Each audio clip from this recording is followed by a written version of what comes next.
Good evening, everyone. We're going to get going here now. Hopefully some more people will join us. If not, please spread the word of what's going on here. My name is Jeff Orris. I'm the Assistant City Manager of the City of Delray Beach. The reason we're here is that the City Commission chose, probably about almost a year ago now, to undertake a disparity study to determine if the city was equitably spreading its purchasing dollars around to different groups.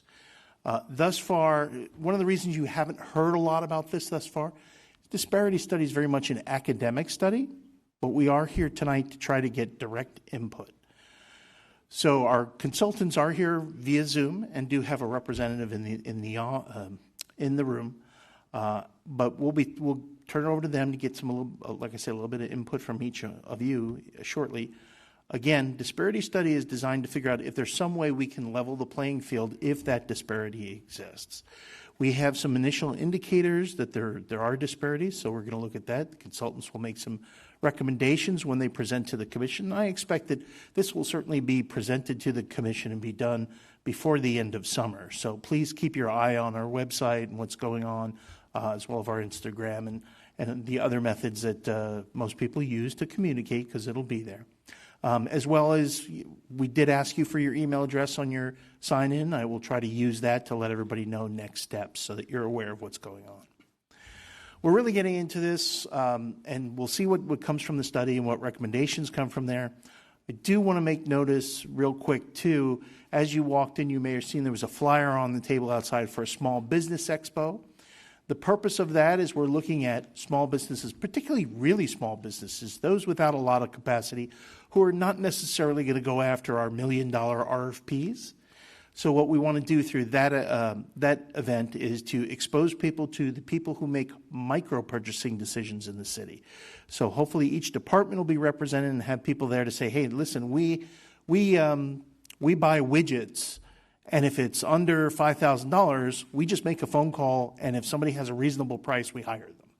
If it's between $5,000 and $65,000, we can get 3 quotes and then hire from the low bidder and most responsive person on that list. So it's another way to make some of those businesses that don't have the large capacity available to us to purchase from, as well as helping them build capacity in their business. If at some point in the future they go after a larger RFP, they have some history of working with government or particularly working with the city. So that's what we're after with that expo. Please feel free to attend that and to share that information with whoever you'd like. It's open to any it's basically open to any business out there. So the more the merrier, we feel on that. Again, I'm going to go back to our disparity study and why we're here. I'm going to turn it over to our consultants now. They're going to tell you exactly what they found thus far. And then you all will have an opportunity to ask questions and give some input as to situations you may have faced or what may be obstacles to you in doing business with the city. So I'm going to turn it over to, I believe Dave Keen's the first one of Keen Associates, our consultant doing this. Dave, you with us? I am, and thanks for the introduction, Jeff. Can you hear me okay? We can hear you great. Perfect. Well, we'd love to be there in person today, but Jeff and folks are representing us well. Thank you for coming. I'm Dave Keen, principal of Keen Independent Research. With me is Joseph Broad, senior consultant with Keen Independent, and Manuel Perez, consultant with Keen Independent, and we'll be walking you through the results of the second phase of the disparity study. I was in Delray Beach, seems like about a year ago, to be able to discuss with everyone what the results of phase 1 of the study were and the disparities that we found for different groups of businesses owned by people of color or women in city procurement. So we're going to go over both the phase 1 and the phase 2 results. But we really want to hear from you as part of this meeting today. So we're going to hold questions and comments until the end, and then you all will have the floor. And then make sure you have access to the information about the study and can give us comments either today or in the next coming days before we finalize the report for the city. My background, I've been working in disparity studies for decades. We have worked on more than 200 of them. The background for disparity studies is a number of cities around the country, like Delray Beach, had programs for minority-owned businesses in the 1980s, and those programs were upended by a U.S. Supreme Court decision that we're going to talk about in a minute that happened in 1989. That court decision is called the City of Richmond, the Croson decision, and J.A. Croson Company challenged the minority business program that was operated by the City of Richmond. The U.S. Supreme Court found in favor of the Croson Company and struck down and found to be unconstitutional the city's minority and women business program, or the minority business program. The Supreme Court said, hey, you didn't provide the sufficient information to have a legal basis to do that. For example, you didn't properly show whether there were disparities between the utilization and availability of minority-owned firms to do work with the city. That's why there are disparity studies today, because we want to provide information to the city to make good decisions going forward about whether it needs to put in place measures to level the playing field for minority and women-owned businesses and small businesses in general. Those are some introductory remarks. Joe, do you want to bring the PowerPoint up and take over? Happy to take over. So my name is Joseph Broad, Senior Consultant with Keen Independent Research. I've been with the firm for 4 or 5 years now, and I'm happy to take over the presentation. And let's see, Jeff, I'm unable to share my screen or see if you all are sharing our slide deck. We do have the slide deck up. As long as you can provide us when to change that slide, I think we can do that. Okay, it's a little difficult for us to see which slide is currently showing. The cover sheet, Yes, the title with the picture down the beach. That's great. All right. Well, then let's take a look at the next slide here. Hey, Joe, I'm gonna interrupt you for just a second, just to let everybody know that we are recording this. It will be posted on the city's YouTube channel in about a day or so. So just so you're aware of that, there are some folks in the room who are recording, so please feel free to do that, but you will be able to get it through other means if you have a problem with that. Okay, I was just informed that I have screen sharing power now. So I'm going to share my screen, and are you able to still see the presentation? Yes. We are all good. Great. Okay, so first we will tell you a little bit more about the firm, our history doing disparity studies and our history in Florida, as well as the study team. So it wasn't just us, but it was a team effort to make the study happen. We'll tell you a little bit more about the legal framework that Dave was talking about with the J.A. Croson decision. Then we'll get into what we did for the study, the data that we collected and analyzed as part of the study. And then we'll look into how we made what are called availability benchmarks. That is, what we would expect the share of dollars to be for minority and women-owned businesses for city contracts. We'll talk about how we measure utilization of minority and women-owned businesses. That is the share of dollars going to minority and women-owned businesses. And we'll look at disparity analyses.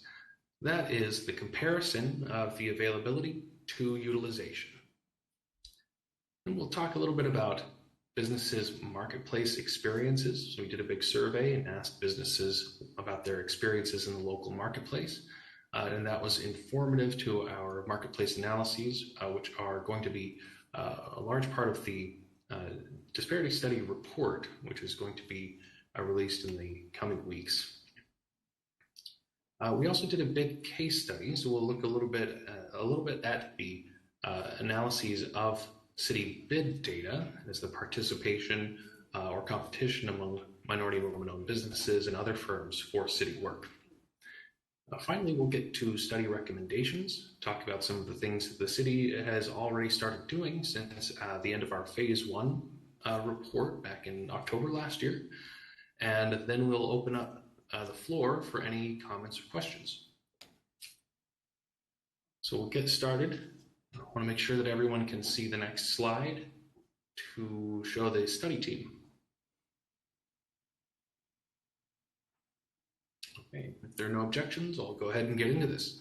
So we're a national 26-person economic consulting firm. We've completed more than 200 disparity studies. We also recently completed a disparity study just 30 or 40 minutes south down in Broward County for the Broward County Public Schools. We have a court-tested methodology. It's been upheld and used as an example by the U.S. Department of Transportation and U.S. Department of Justice. We've served as expert witnesses, and we have the strongest methodology of all of our competitors in this disparity study practice today. As I mentioned, this was a team effort, so we have other consultants who are part of the team. We have Keith Weiner, who was part of Holland and Knight, who provided the legal framework for the study. We have Anne-Marie Sorrell from the Mosaic Group, who is our local representative, who's involved in doing in-depth interviews and outreach and helping with events like the one that we're having today. And then we also had Customer Research International, who managed the availability survey for us.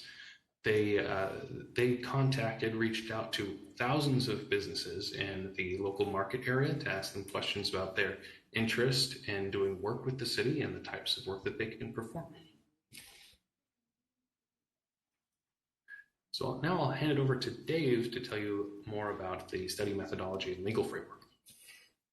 So as you might imagine, there are individuals and business owners who are very supportive of minority business programs in trying to build opportunities and build up the capacity of minority women-owned firms to be able to do public sector work. There are also those that are not supportive of such programs, and there's been considerable litigation around minority and women business programs over the last 30 or 40 years. I mentioned the Croson decision, and that was the first time the Supreme Court had laid out what a city like the City of Delray Beach has to show to be able to legally defend a program. It has to show a lot. It has to show that firms are without a program at a disadvantage and are affected by discrimination based on race and gender in the local market area, which could be South Florida, and that the city has considered different options for trying to remedy the effects of that discrimination, including small business programs, other measures, outreach that possibly could address those disparities, and not just jumped without that consideration to a minority business program. So our methodology, again, is based on that Supreme Court decision back in 1989 and all of the court decisions that have helped guide the methodology for what's required to have a legally defensible program. We believe we have done that, but that's all of these decisions are just our analyses and recommendations that will be up to the city leadership to decide how to move forward at this point. As I mentioned, this has been a two-phase study. So when I presented results in 2023, which showed disparities, made a presentation to the elected officials and leadership of the city, and the city's already moved ahead to make some changes, but it's been waiting on the full disparity study to be able to consider whether it needs any formal minority or women business program. And if you have any questions at the end of this, I will try to answer them. Joe, why don't you go on and take the next slide? Great, so I'll get into the data that were analyzed as part of the study. So we worked with the city to collect all contract data that was awarded between fiscal year 2019 and fiscal year 2021. Then we collected subcontract data, so the amount that was paid to different subcontractors on large construction and professional services contracts. And with those data, we looked at the type of work that was performed on the contract, the amount that was paid on the contract. We also looked at the vendor owner's race, ethnicity, gender, and the size of the contract, the type of work performed. And we also looked at the location that these firms were located in. And that helped us to determine what is the relevant geographic market area for the study. This is a prerequisite or a required element of the study, that we have to identify and define a geographic region that makes up the large share of where dollars are going geographically. So that is going to feed into our availability survey, which Manny is going to inform you about. Thanks, Joe. So as we mentioned, once we were able to know the locations of the businesses that where a lot of the dollars were going for this study, we identified that as the 3 different counties in South Florida, and it was Miami-Dade, Broward County, and Palm Beach. And once we had that, we were able to come up with a list of firms that we needed to contact in the marketplace. Now, these firms came from different sources. Now, the main one was business listings from Dun & Bradstreet. And for those of you who might not know, Dun & Bradstreet is one of the world's most comprehensive business listings. So we were able to find several potential firms that we could reach out to in order to see if they had any interest in doing work with the City of Delray Beach, as well as additional vendor data that we had gathered while conducting this study. Once the survey was out in the field, CRI, our sub-consultant, was able to offer businesses different ways to participate in the survey. Now, the main way was to conduct a telephone survey, but if businesses were not able to stay on the phone to finish that survey, they could also request an online email survey that they could finish at a time that was more convenient for them, as well as a PDF survey. By getting those responses, we were able to identify several different things, such as whether or not businesses were in fact interested in doing work with the City of Delray Beach, or if they were actually qualified to do different types of work. We also determined the types of contracts that they were interested in bidding on, the sizes of the contracts that they usually worked in, as well as ownership and what their experiences were doing business in the marketplace. Once we were able to wrap up with the survey, we then wanted to know what firms are available to do different types of work with the city. But in order to have a better apples-to-apples comparison with utilization, we wanted to take into account several different factors. So this was things such as the size of a contract, the type of work a firm does, the years that they've been in business, because we understand that, for example, not all firms may be available to do the same types of work. Not all of them may be able to bid on the same types of projects. So taking into that account provides a better comparison once we look at the firms that are available versus those that were utilized during the study period. And once we apply that contract by contract weighted availability, we're able to, we have the results that you see here. So and once again, this is taking into account several different factors, such as the types of work that businesses do, the roles that they normally take, whether they're a prime contractor or a subcontractor. And this is taking into account all the contract elements that were analyzed during the study period from fiscal year 2019 to 2021. Now, as you can see in this figure here on the right, a majority of the firms that are available to do work with the City of Delray Beach are majority owned, and these are firms that would be white male-owned businesses. But we also have about a third of available firms being Hispanic American, followed by about 13% being African American owned. And as we can see, we have lower availability for other minority ethnic groups, as well as women-owned businesses.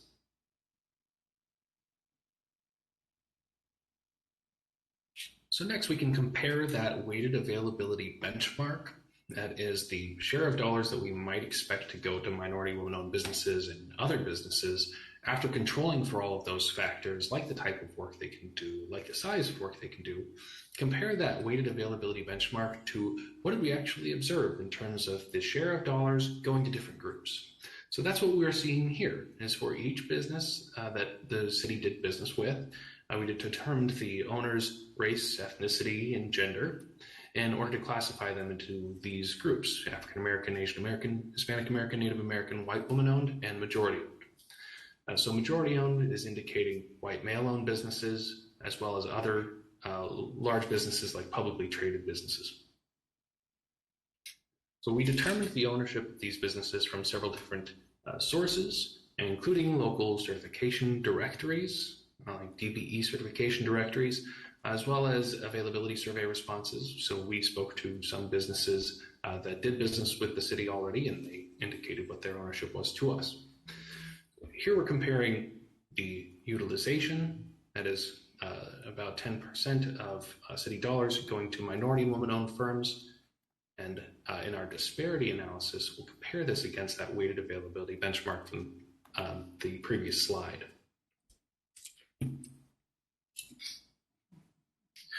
First, we're going to take a look at small business utilization. So we also determined whether a business would be classified as small according to the Small Business Administration standards. So that's determined by revenue, our average revenue over the past few years, and by type of work. So what we found is that over 80% of city dollars are going to businesses that would be classified as small.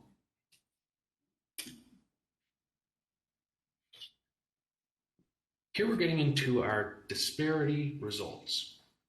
What we're doing here is group by group, we're looking at what was the share of city dollars that went to that group, and then what was that group's weighted availability benchmark. We divide the utilization number by the availability number and multiply that by 100 in order to get that third column in the table, the disparity index. So for example, 1.2% of city dollars went to African American owned businesses, and according to our weighted availability analysis, 13.3% of city dollars might have gone to African American owned businesses based on their availability after controlling for things like the type of work and the size of contracts that those firms can perform. It gives us a disparity index of 9. Now, we typically classify disparity indices below 80 as substantial, and that is usually used as a factual predicate to support the city in authorizing race or gender conscious program elements in a contract equity program, for example. So we're seeing that for minority owned businesses overall, there is a substantial disparity of 25. And for white woman owned businesses, there's also a substantial disparity index of 39. We also conducted this analysis by industry. So we looked at contracts that were in the construction industry, professional services industry, and then general services and commodities. And we're seeing consistent results across each industry. That is that there is underutilization of minority and women-owned businesses relative to their availability to do city work.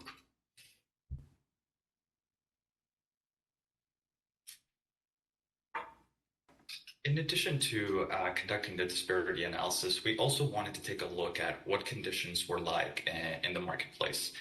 So for example, seeing at what experiences were like for businesses in the area, as well as what are some of the barriers that they are running into. And what we found is that minority-owned businesses and women-owned businesses are more likely to have difficulties with certain kinds of barriers, such as being pre-qualified for contracts, running into difficulties being able to take on large project sizes, as well as bid restrictions.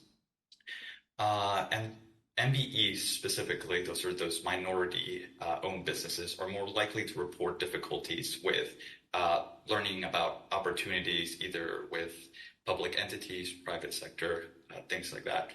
and also receiving payment from certain public entities. What you can see here on the right is one of the charts that we include in our marketplace analysis report. So it's an example that we can see here. Minority-owned businesses and women-owned businesses are both showing to have more difficulties learning about bid opportunities with public sector agencies in South Florida. And we have other similar examples like this within our report.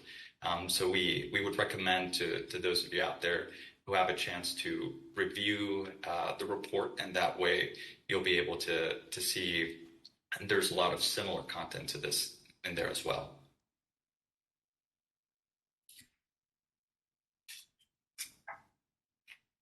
Now, we also took a look at city bid data. So for the contracts that we examined during the study period, the fiscal 2019 to 2021 study period, we also looked at who was bidding on city construction, professional services, and other contracts.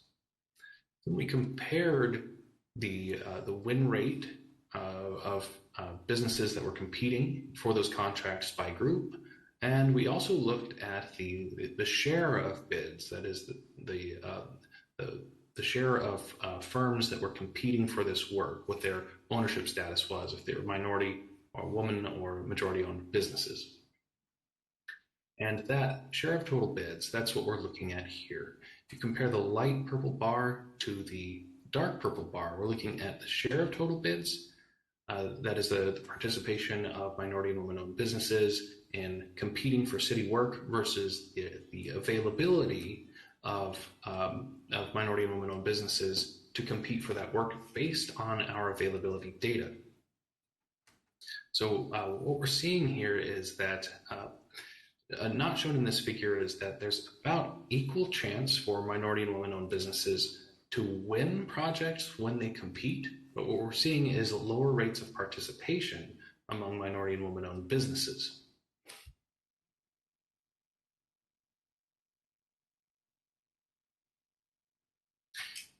And next, that leads us to some recommendations for the city. So this slide that is up currently, this includes some of our phase 1 recommendations that were made to the city in October last year. These are also part of the report that is on the study website. So those include establishing overall aspirational goals for minority and women-owned participation on city contracts. So the city might establish some participation goal, like 15%, for example, that they want to achieve 15% utilization of minority and women-owned businesses in the next 5-year period or in the next 1-year period, depending on how often they want to evaluate the effectiveness of new measures. Another recommendation is to track and regularly report minority and women-owned business participation. And this is one of the measures that the city has already begun. So after the phase 1 report, the city has begun to look at new software systems that are going to enable the city to track this sort of information. They've also been engaging in recommendation number 3, which is to establish some policies and procedures related to targeted outreach related to small purchases. Mr. Orris at the start of this call mentioned that there's a small business expo, which we encourage you to attend. It's about that sort of targeted outreach on small businesses. We also recommended further participation in regional partnerships. We know that there are several different public agencies that have similar goals, similar visions to the City of Delray Beach, and by working together, they're more likely to see success in developing more small business assistance and diverse business assistance programs and other resources. As part of phase 2 recommendations, we are suggesting that the city consider an MBE WBE program authorization, and an MBE WBE program might include elements such as subcontracting goals. So for some of the large construction projects that the city is bidding out, requiring that the prime contractors reach out to local certified businesses, certified as MBEs or WBEs, and establish a plan to include those businesses as subcontractors on these large public works projects in order to increase minority and women-owned business participation on city contracts. Now, that's no small feat to establish a program, an effective and successful program. And so we also provided the city with some recommendations on the sort of resources that they're going to need in order to make that program successful. And again, the city has already taken steps in order to ensure that. Again, like looking at their data systems and ensuring that they're able to more closely monitor this information so that they can course correct when necessary.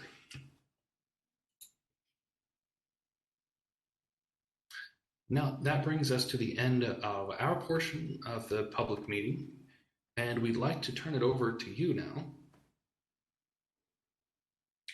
And so we'd like to hear from you, and it would be great to hear from you today at this meeting, but there are also other ways that you can provide your input. We have a study hotline. This information is also available on the study website, which is the third bullet here. You can also email us, the study team, at the email listed on the screen here. That's Delray Beach Disparity 2023 at keenindependent.com. So please do provide your comments in one of these ways, or please approach the microphone in the room to provide comments. We'd love to hear about the sort of work that you do, whether you're in construction, engineering, or some other line of work. We'd really like to hear your comments, your experiences in the marketplace. If any questions are asked, we might refer you to the report. If it would require a good deal of detail, we may say you can see the summary report that's currently on the study website for that information, or you may wait some time until the phase 2 report is available. We're hoping to limit comments to 3 minutes to make sure that everybody has a chance to speak. And we have some prompts for you to consider on the screen here. If you'd like to share your experiences relating to these items, such as any challenges starting a business in your line of work, or any challenges that you've heard of for other businesses in the area. If you're familiar with any unfair treatment or disadvantages for smaller diverse businesses, and if you have any recommendations for the city. So with that, we'd love to hear some commentary from the public. Joe, before we go to that, I just want to do one quick introduction. While you were doing your presentation, Commissioner Angela Burns entered the room, and I wanted to make sure she was recognized. So thank you for coming, Commissioner. Go ahead. Questions? Yes, I do. I've lived in two big, large metropolitan cities, and in your presentation, you stated that there was an opportunity for subcontracting with some of the businesses that may not be able to take on the large projects. And this may not apply to Delray, but I just want to know how it's monitored, because in some of those larger areas, they allow for those larger corporations that do win the bid to subcontract, but the person that's the representative for the subcontracting may be the only minority that is on that team. So you have that one face in the place, but the rest of the people are not minority. So they're not hiring from within the community to make sure that those projects actually have that minority outreach in terms of what the goals are for that. How do you make sure that it's monitored appropriately? Well, thank you for that comment. We saw, as you saw in the information about the availability, there's considerable availability of minority and women-owned firms to perform all kinds of work for Delray Beach. So goals might be set accordingly, and our experience working with other communities with that kind of availability would suggest that there's an opportunity to set substantial goals where it may be, and in our experience is the case, that you split up the work. You don't just have one sub, you have multiple subs to be able to perform different parts of the contract, especially if it's say a vertical construction contract that might have a lot of opportunities. Now, Delray Beach might not have a lot of those every day, but as it does have those meaningful projects, be able to set goals at a level for those projects where many firms that might be minority women-owned firms could be involved in those. Hi, good afternoon. My name is Annette Gray. I'm going to use the prompts just to keep me online because I have a lot to say. First, I am a consultant. My largest client is a SBA vendor. So I assist businesses. I'm a growth and access to capital specialist. Government contracting does fall under the access to capital component. So to talk a little bit about the landscape and what we're seeing from small businesses, I'm concerned about your population and how you ascertain the population to study. I did not hear business tax receipt license for the city or the county. Most minority businesses, majority of minority businesses, and just to qualify it, I served 250 businesses myself as a consultant last year. So we're not talking about 10 or 50. Most small business does not have a Dun & Bradstreet number. I'm not sure if there is some kind of database that collects that information and collates that information to give you an accurate number. So I'm leaving that out there open as it is. I find that most businesses that come to me to get qualified or to get prepared with their infrastructure so that they can access government contracting or capital lack the foundational matters, solid foundation. So one of your recommendation, I believe, should be the city should work, not just talk about capacity, but give the tools and the steps for solidifying foundation and capacity building. And if the city cannot do that, partner with an organization such as my client, the SBDC, to build that capacity. Because it doesn't matter. Part of this disparity is once a business goes to bid, they're not winning as far as the proposal is concerned because they either don't have the right foundation, experience, etc. So to close that section out, I am concerned about the population. Delray Beach is 60,000 residents. I don't know how many businesses are here. I didn't get a call about the study, and none of my clients did because I asked them. So I am concerned about the overall numbers that are up there in terms of participation for the survey. That being said, there is a way to rectify that because we do know there is a disparity. I think just about everybody in the room knows that. We didn't really need a study to do it, but we legally needed to do it to codify it. I get that. So now that we've done that, there does need to be some marketing around preparing micro businesses.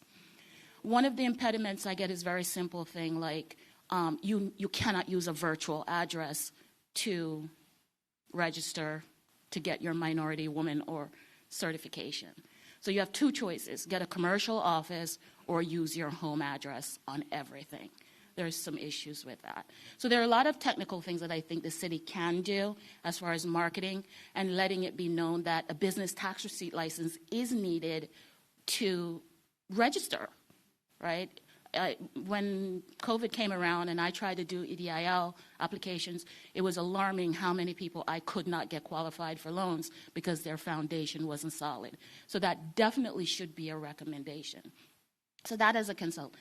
Me as a 25-year business owner, I own a business under professional services. I am not in contracts. I think there should be a way for the bigger contracts to also incorporate professional services as part of their minority certification, right? So if you're going to do a large construction project, you have PR, you have business development, you have workforce readiness. All of those should be able to qualify so that professional services can take part in some of those large construction projects. I'm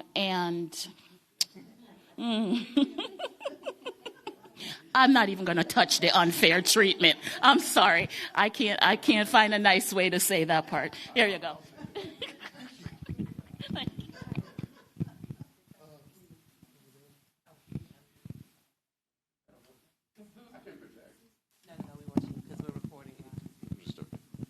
Okay. By the way, thank you for your comments, and we have a lot more documentation of the fact that we started with a very large list of firms. In fact, Dun & Bradstreet does look at firms. We bought the list from the list side of their business, not the credit rating side of their business. So firms that are in business, say registered with the state, is one of the sources that Dun & Bradstreet would look to be able to build the data that is provided to us. We document that in the report. So it was a very, very large business set of businesses that we reached out to. We didn't reach everybody, but we were persistent in trying to call them by phone, and the survey could be done in different languages. The survey could be done online as well. And so even though we didn't get everybody, we think we have a very representative snapshot of the business community in South Florida.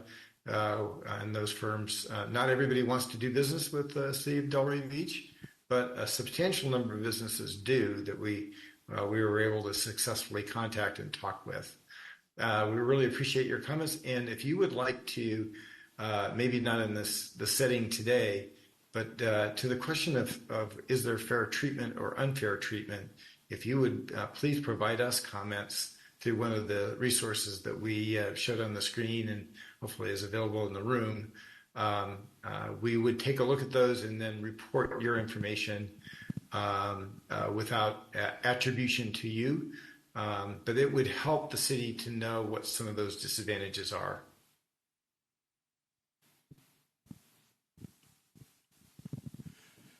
Okay, I just want to make sure you're complete before I started. Luckily, you've done some of the heavy lifting for me, so I appreciate you on that. But piggybacking off of that to the detail of the metrics that were used to, ascertain the data that you provided in those beautifully depicted charts, I didn't really get any specifics on what qualified a business as a small entity from a dollars and cents perspective, so we know what the thresholds are. And then furthermore, we didn't get real clarity on what availability of these resources or these grant funding vehicles or contracts look like. Would you be able to provide us with a bit more clarity on that? Joe, man, you want to take those? Sure, I can take the second part of that first, which is if I understand the question correctly. The question is, what types of work were we looking at when we did our utilization analysis, when we did our survey? And those types of work, they included construction. Joe, we're getting a that is not the question. Okay. Excuse me for that then, and I'd love for a chance to clarify after I hear the new question.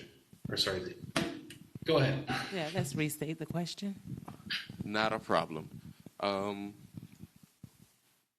In terms of dollars and cents, what quantifies a business entity as a small business? I'll take that part first then. So what quantifies a business as a small business? It depends on the type of work that they perform, their main line of work. So say you're in the highway, street, bridge construction line of work, then what the Small Business Administration will do is take a look at what your average annual earnings are for the past 3 years. And if you're below a threshold that they set for each type of work, if I remember correctly, for highway, street, bridge construction, it's something along the lines of 24 million. If you are below that, then you would be considered a small business according to the Small Business Administration.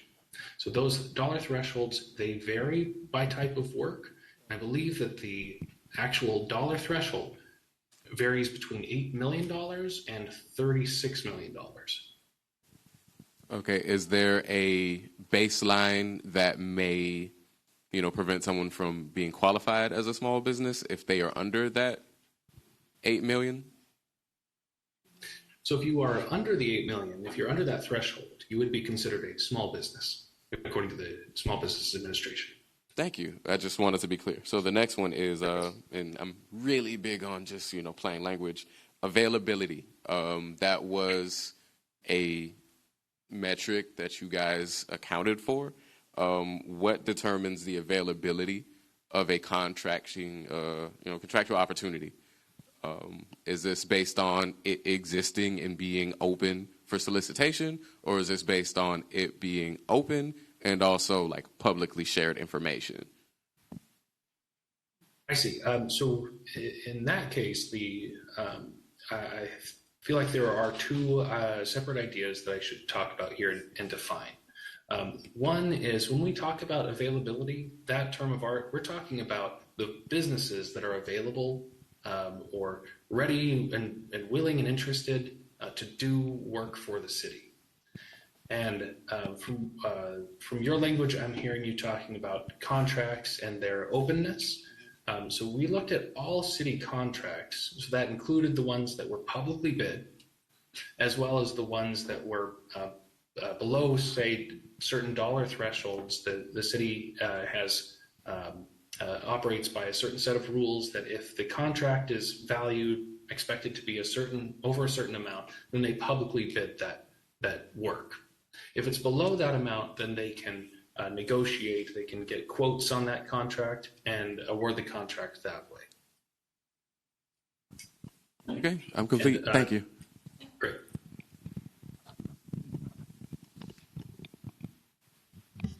Yeah, let me add, Joe, that one of the things I want to say is we asked some of these same questions as this was ongoing. We really did hold Keene's feet to the fire. They did go, so the city in the past has never collected information on the ownership of companies.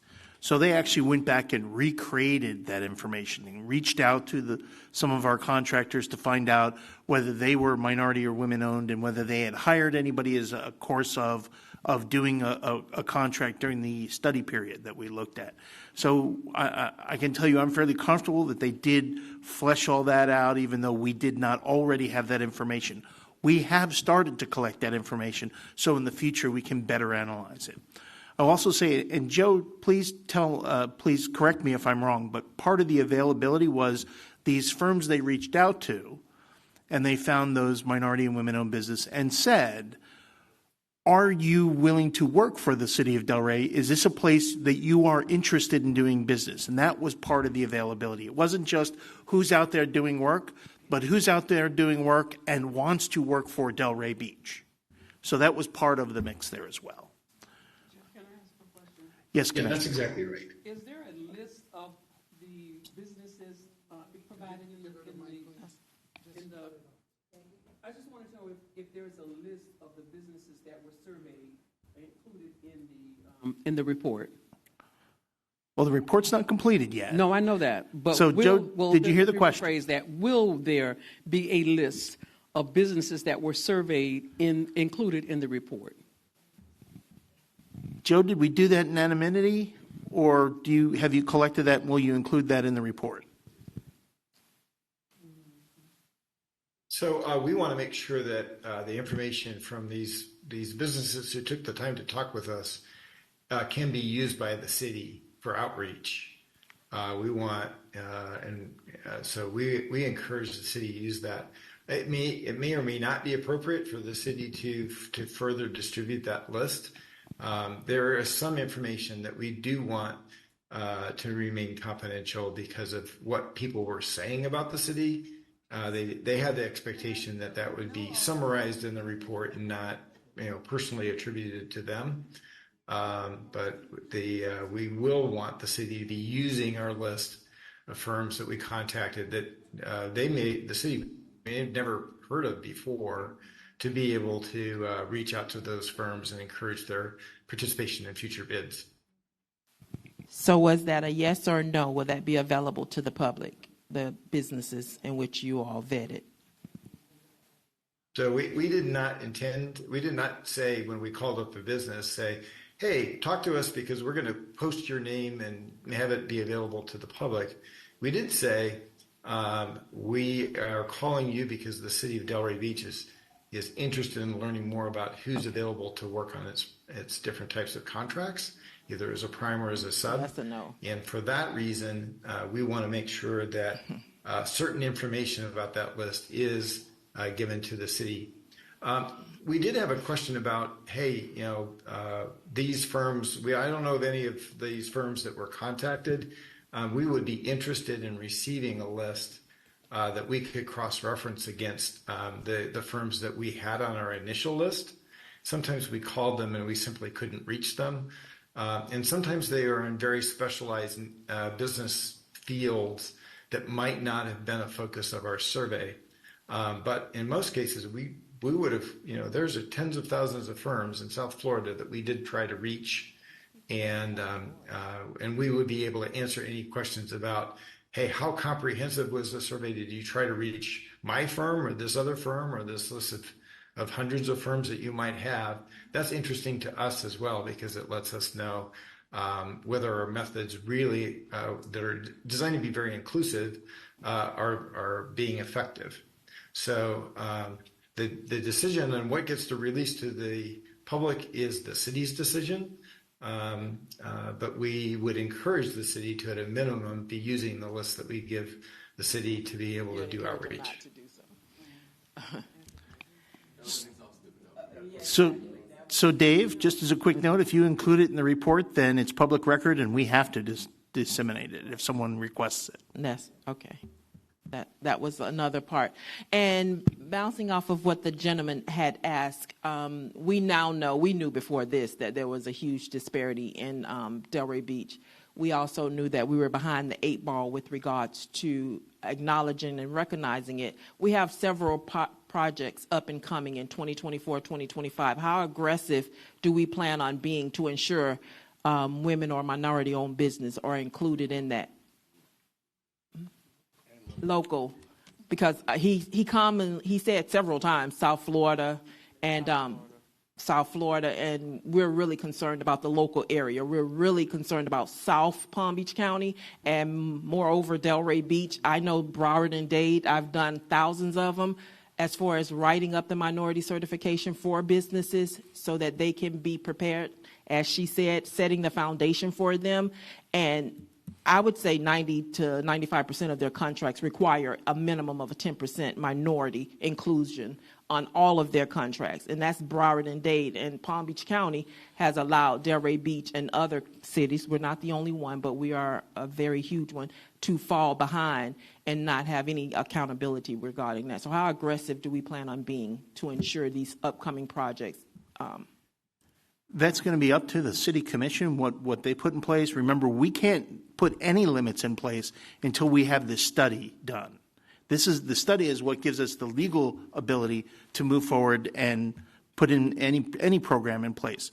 Also, as far as local, one of the things that we're going to contend with, and I don't know the particulars of it, but our state legislature recently passed legislation that prevents us from defining local.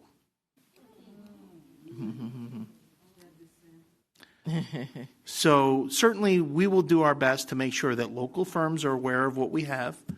Again, our small expo, which this will not be the last one of these we do, it's about encouraging businesses to register with the city as a vendor.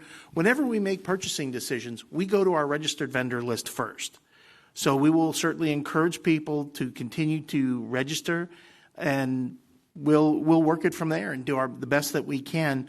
Whether the commission adopts something or not, we certainly will make the local community aware of what we're putting out there on the street.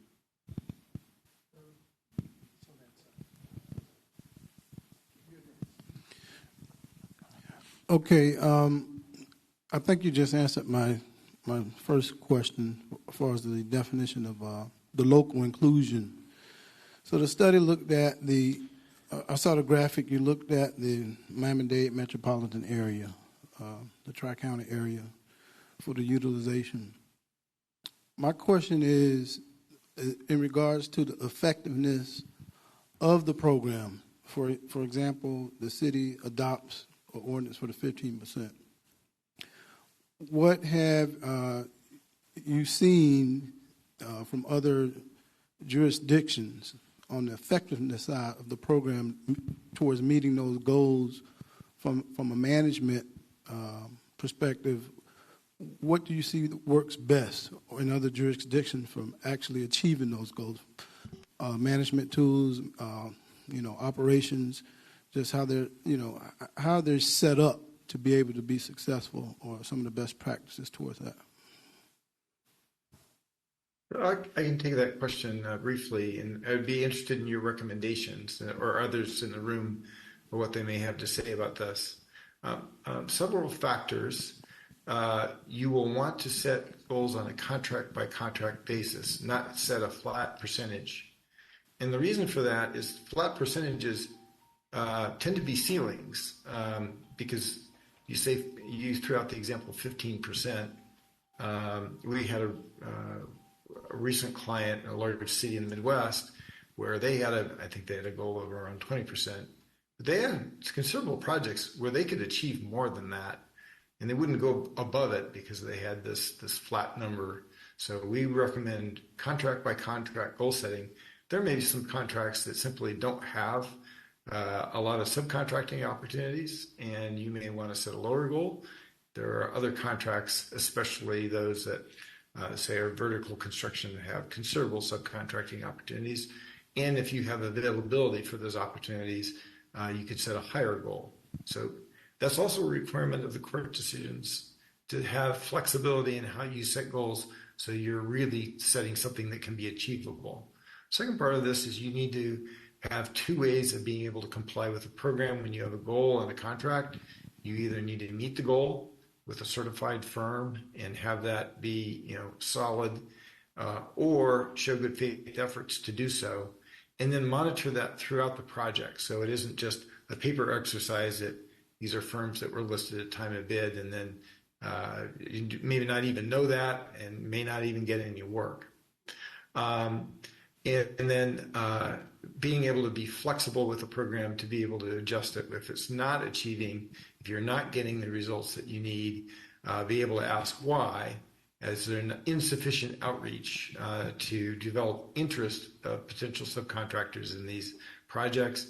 If you have a big enough project, you do all the advanced work that I think a previous speaker talked about to be able to give potential minority women-owned firms a lot of lead time to know about the project, get prepared for the project, meet the primes that would be bidding on the project, and really be able to market themselves to be in a good position to be included on those projects.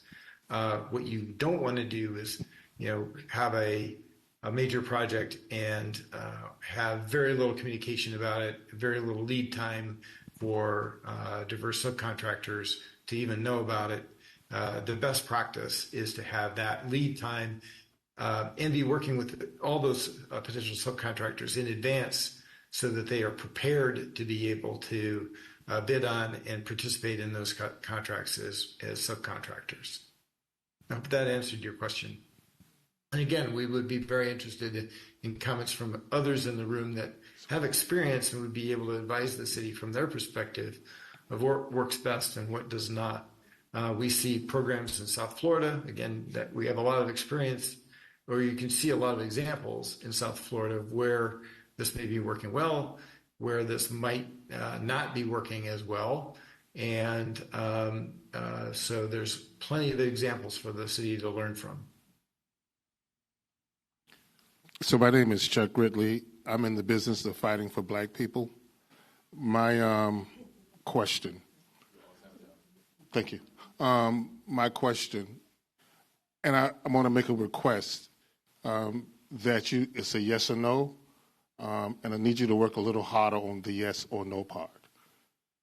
Is there a disparity in Delray for black-owned businesses?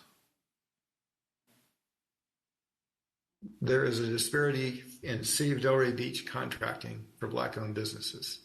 Thank you. Can you quantify at this point what that disparity number is? Yes, and we did earlier in the presentation. Yeah, I mean, that. So we have the specific numbers on that. Can you say it again? I mean, I'm the slow one in the room. Can you say what that disparity is? Sure. Should we put the slide back up, Joe? Just tell me the number. Sure. The number was 9. The disparity index for city contracts overall for African Americans was 9. And I can share that slide here. Oh, okay. I saw the 9. What the heck does that mean? A 9? Oh, that's bad. Well, that's bad. That's the kind of language you need to use for me. Okay. All right. Now I'm beginning to understand better. Yeah. So another way to think about this is, you hear a lot of discussion about inequity. Women earn in the same job, X cents on the dollar as a man.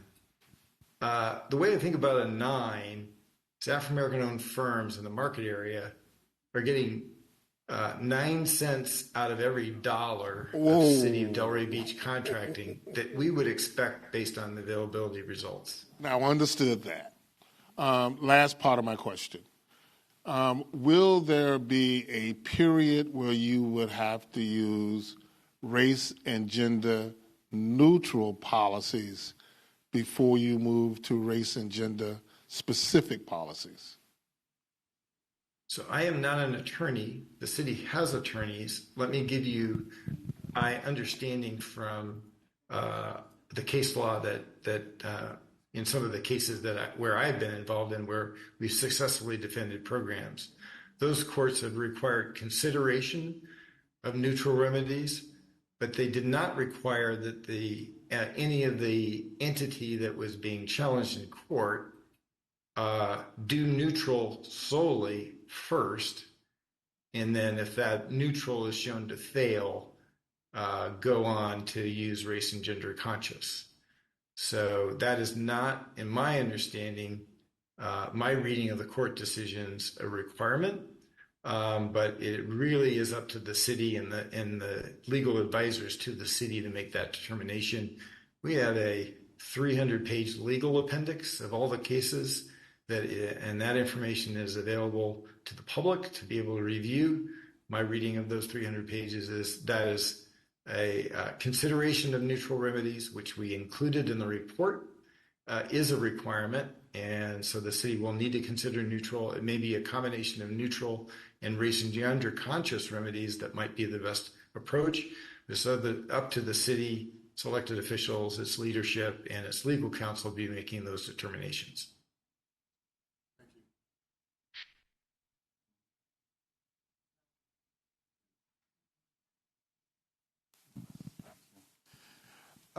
My question is, well, actually, I have a statement to make, and I don't necessarily want to beat a dead horse, but I do want to put on the record that we own a construction company who's been domiciled here in Delray Beach, Florida, for 27 years, with business tax receipts being held in both Delray and the county for 27 years.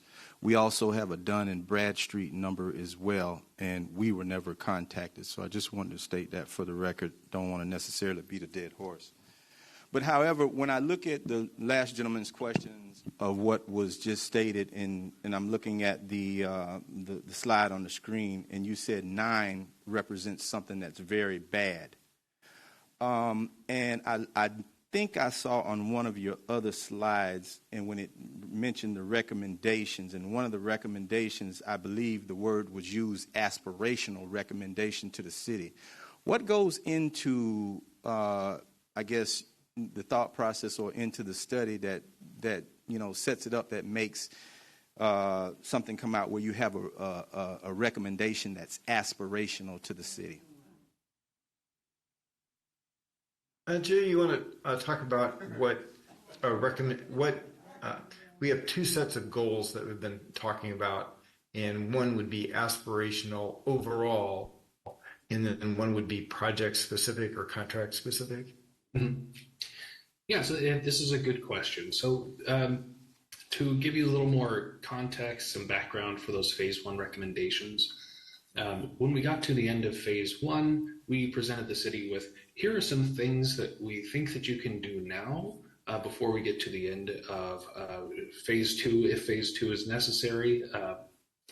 There's also the chance that phase two wouldn't be necessary, but we said we think that you can do aspirational goals, which is just the city aspires to have some X percentage of city dollars going to minority and women-owned businesses towards contracts overall. Now that we've completed the second phase of the study, we have more evidence to give to the city to support this MBE-WBE program.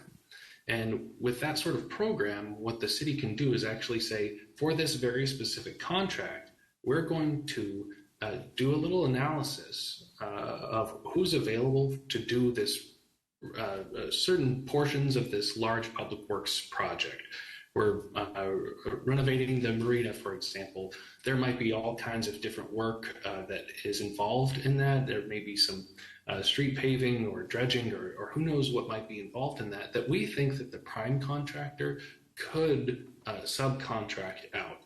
And then we're going to look at, for that type of work, what's the percentage, what's an estimate of the percentage of minority and women-owned businesses available to do that work. So that might be a high percentage. That might be, say, 30%. We expect 30% of this contract's dollars to go to minority and women-owned firms, and it's the onus or the responsibility of the prime contractor to reach out to subcontractors and show how they're going to reach that percentage goal for that contract in order to be qualified to win that contract. The other alternative to that, that Dave mentioned earlier, is good faith efforts. So they can also show that they can show good faith efforts that they actually attempted to contact and negotiate with subcontractors to do that work, and they'd have to document those efforts in order for that firm to still be eligible for that contract. I'm taking the note for plain speak here.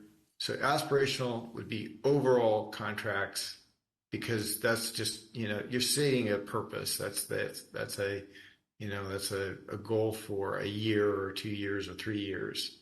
The contract goals would be which none of the business is a hard goal, and you either need to meet the goal or show good faith efforts to meet the goal, or your bid would not be considered, and that is in no way aspirational. That is, you're going to meet the goal, show that you made the efforts to meet the goal, or you don't get the bid.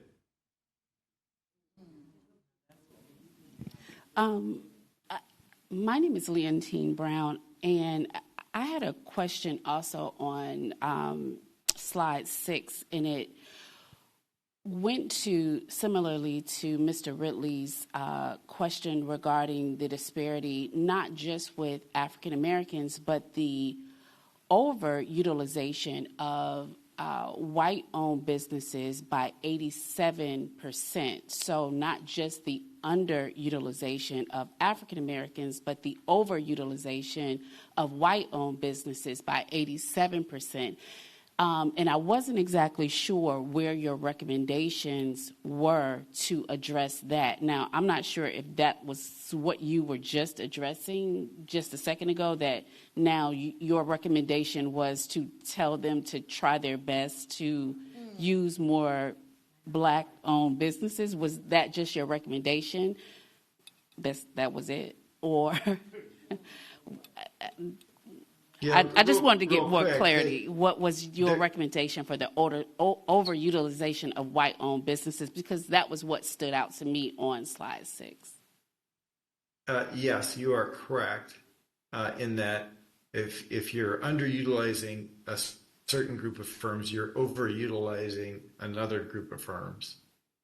And the recommendations are to level the playing field and try to address those disparities, so that if the city implemented these programs and 5 years from now did its next disparity study or was monitoring the results each year, was able to say, we have eliminated the disparities that we were finding for minority women-owned firms through our efforts.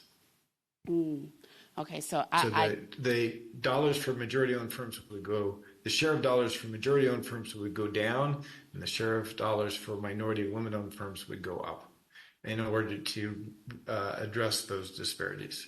Versus us attempting to just use more black-owned firms, we just encourage more white-owned firms to subcontract black-owned firms. That's the recommendation? So in our study, we look at this industry by industry. And there are some types of contracts that the city has where it does not need to go out for public bid. And those may be ideal for example, for goods and other services contracts that are, say, under $65,000. The city can have an outreach program to African American owned firms, other minority and women owned firms, to encourage bids, because it does not need to publicly advertise those. It can go directly to those vendors to get bids, and that can be a great way to address both the disparities and to encourage firms that may not have had an open door to do work with the city before to get that first smaller contract and be able to build a relationship with the city, and then hopefully be able to bid on the publicly advertised contracts and be successful in the future.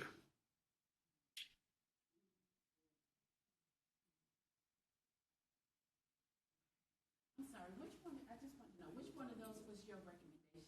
Which one of those was that recommendation? Which number was that?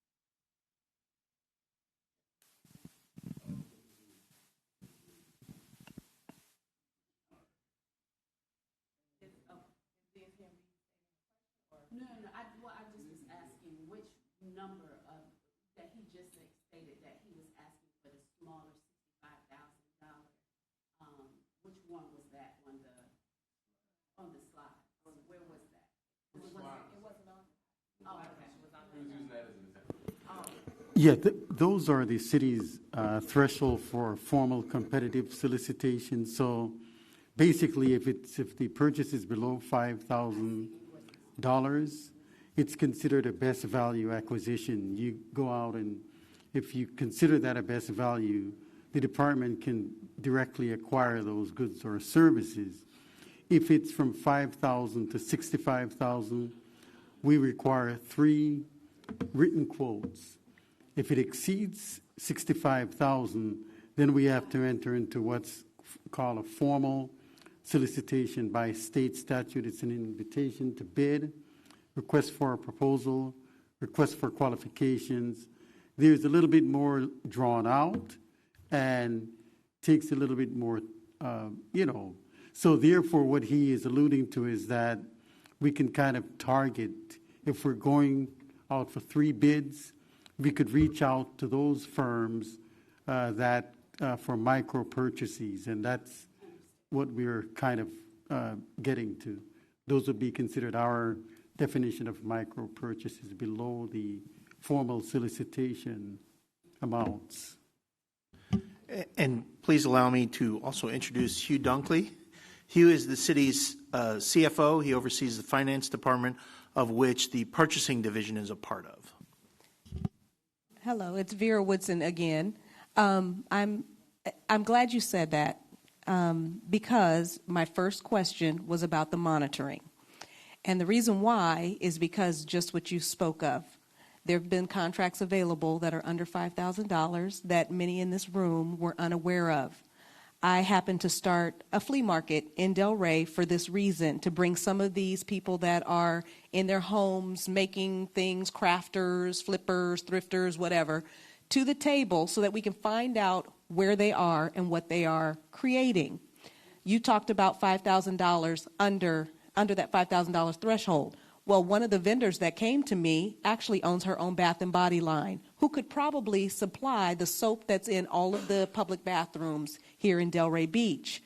But if we don't know that this list of these under $5,000 contracts exist, and here I am personally putting out my own finances to actually pay for this flea market to happen on city property, then how are we supposed to connect the makers with the market?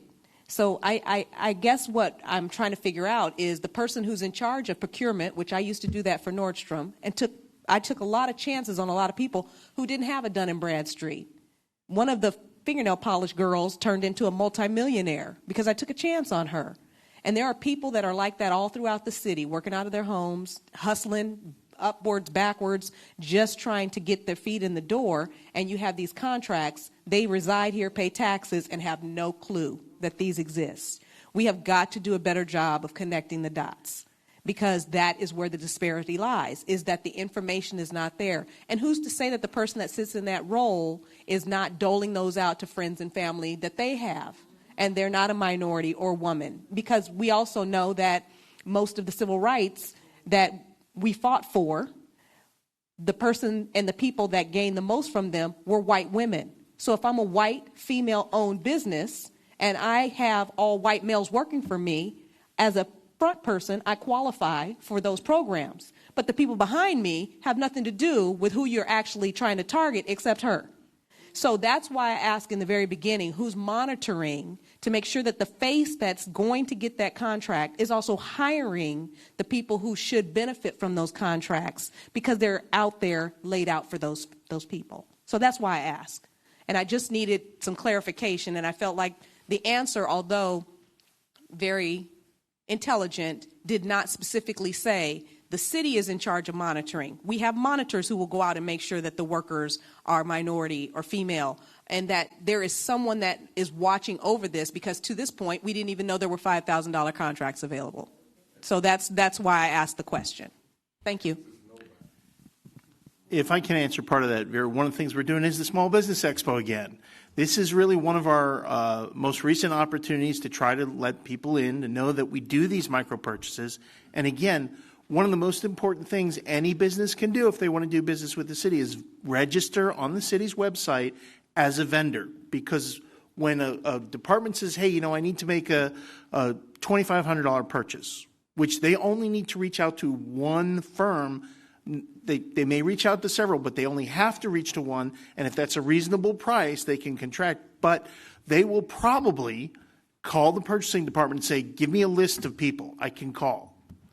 If you're not ready, they're going to start with the registered vendor list. If there's enough people that provide that goods or those goods or services, they won't go any further. It's only when that list doesn't have enough people on it that they go looking for others. So again, number one thing any business can do is simply go on the city's website to the purchasing page and click on register as a vendor.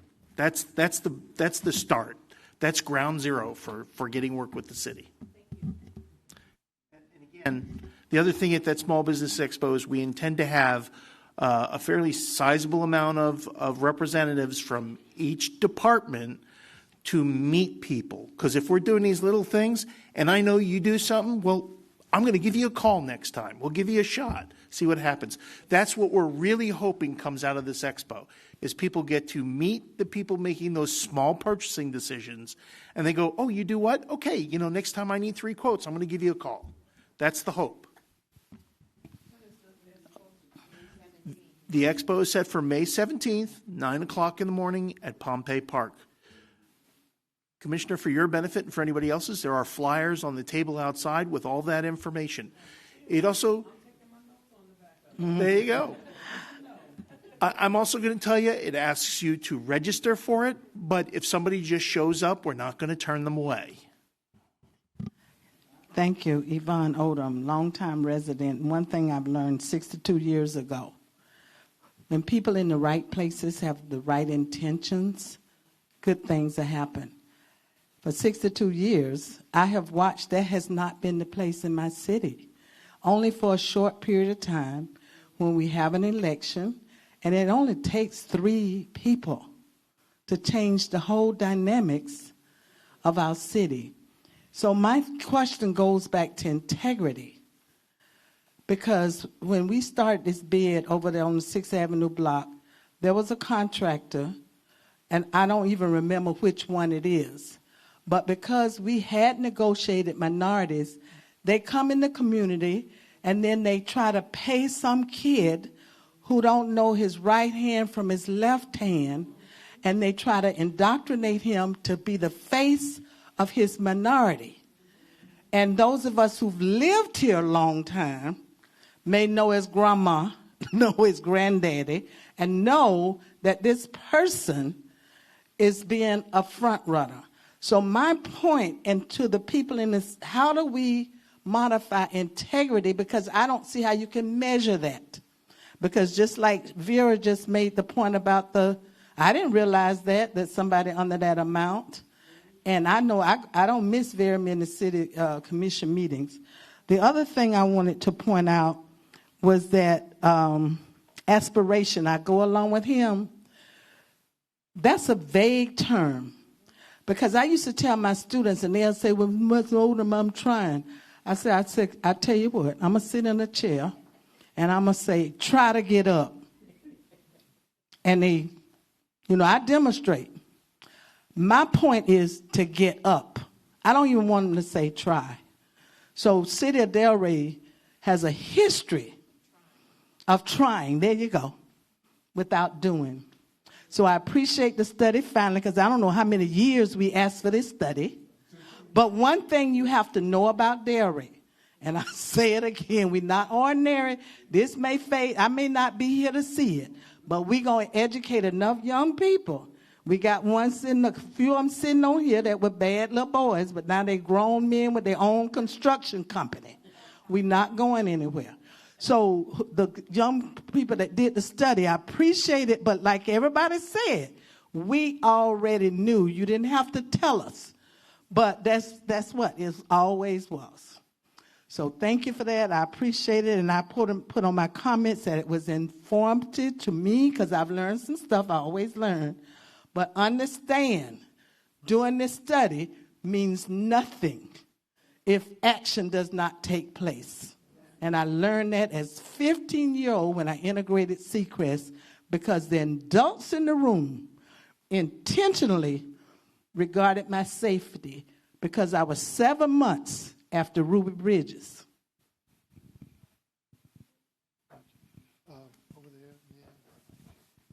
I want to just veggie off of what Vera was saying in terms of monitoring.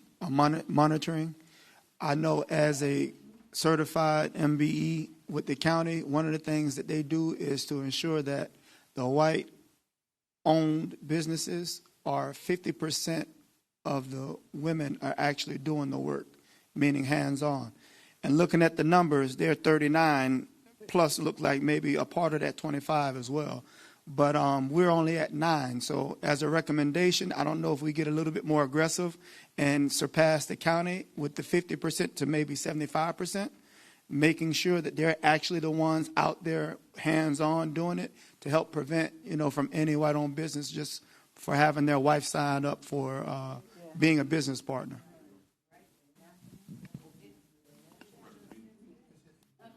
I don't have much of a question as much as I have just a comment to the audience. I met Dwayne Randolph probably. My name. You know that. Michael Carter. I met Dwayne Randolph probably 15 years ago, and together we probably have done these disparity study meetings everywhere from the school district to the city of West Palm Beach to Delray, you name it. We've been on the road like Frankie Beverly and Mays with these disparity studies all over the county. And it's the same show. So I want to say to you, to the crowd, don't get discouraged, but the study gets done, the recommendations get made, the council is going to adapt some of the recommendations. They will. The others they will get rid of. They're going to use the utilization and say there's no availability, meaning that there's nobody that does that job. But the reality is that they say availability. If they didn't have a phone number or an address for DeAndre or Mr. Charles down the street, you don't exist if they don't have your information. Well, if you haven't been doing any business with the city, they don't have your information. So what they're really doing is just recounting the same people over and over. And so what happens is after the recommendations get made, you still have the same department heads and selection committees who were making the decisions for those original numbers. Those people still work for the city. So there's nothing in place to make Bob and George and do anything different, because after this study dies down and the meetings stop happening, they still go back to finding a way in selection committees to give contracts to their friends. And so the only place that I have seen anything happen a little different for contractors like Dwayne and I is in the city of Atlanta. What they have done is when they get smart, hard-working council people, you got to get new department heads in those departments. And if you don't have department heads and staff people who are governing with a black lens, meaning that when they're making decisions for dollars and they're making decisions saying how are these dollars going to affect people that look like me, you got to hire people that talk like that. If you don't hire people that talk how your community wants to speak, you're not going to get what you want out. And so what I encourage you to do as a group, you guys are working hard, but keep your eye on the prize of the selection committee, and the department heads are the people who are making the decisions and making people millionaires with your taxpayer dollars.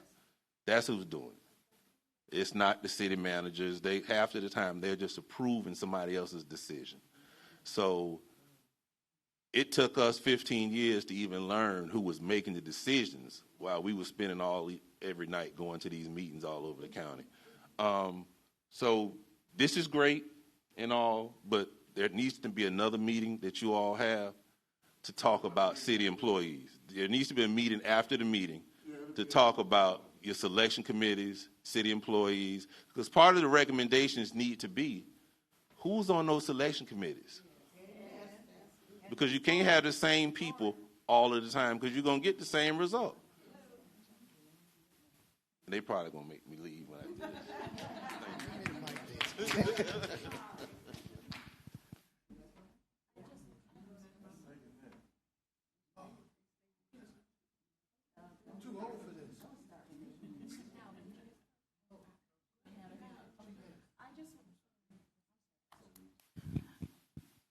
I'm just taking notes and trying to close this circle on a couple of points, so I apologize. To Mr. Cox's point about best practices, there is more what not to do as a result of these disparity studies. I am often hired by some of the primes to identify minority, MBEs, women minority certification, right? And their primary goal is to file an exemption.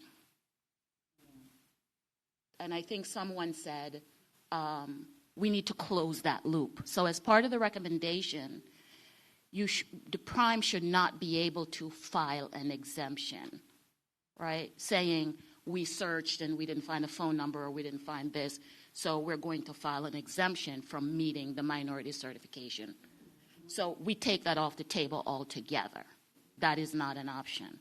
Or we make it quite arduous for them to do that. I recently found probably the only black male fuel provider, and I had to go to Orlando to find him to participate in Palm Beach County. So we're out there. We just have to take that off the table. Set-aside contracts. I didn't hear set-asides as part of the recommendations. I heard subcontract, but the shenanigans that we know going on makes that an issue. So some of the cities and counties that are successful, they actually have a set-aside program for MBEs, women MBE, WMBEs, veterans, etc. So you can very well create your own set-aside program like the WSB at the federal level. as to the department heads, there is a way, because you can't just go in and fire people. You have to put processes in place for them to violate and then have cause to fire them. So one of the things that they can say is that, well, we can't find these businesses. So if you make a very rigorous campaign about having people register for the vendor program, but also the business tax receipt license at the city and the county, you will now have a very rigorous list of people who you can call and market to. And then a department head can't say, well, I can't find these people. So you have to feed the pipeline, and you have a tool at your fingertips that you can use to do that.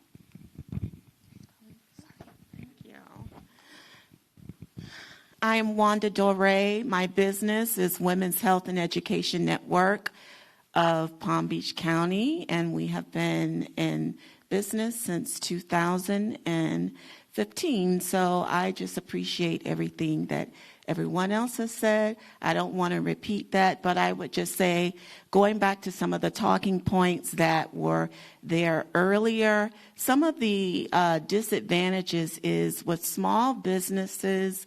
I consider our business a small business, is the work that it takes to measure the impact that we have within the community.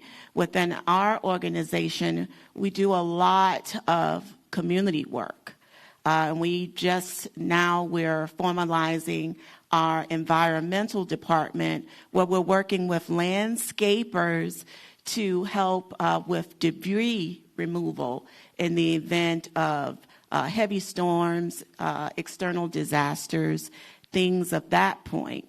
One of the things that I think would be helpful for small businesses, if you have a readiness score so that we could be prepared and ready and have that evaluated. So when these contracts come about, that we're not scrounging and trying to get all our information together. We need to be ready and able to apply so that we can be competitive.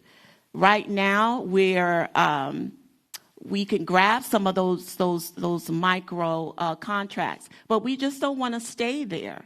We want to grow, and we want to become prime contractors in the future. So, and also another thing is small business owners know small business owners. And a lot of times, if you have regular meetings with the people in this room and abroad, a lot of times they know the services and what other small businesses can do. You have to go beyond the list that you have. That's it.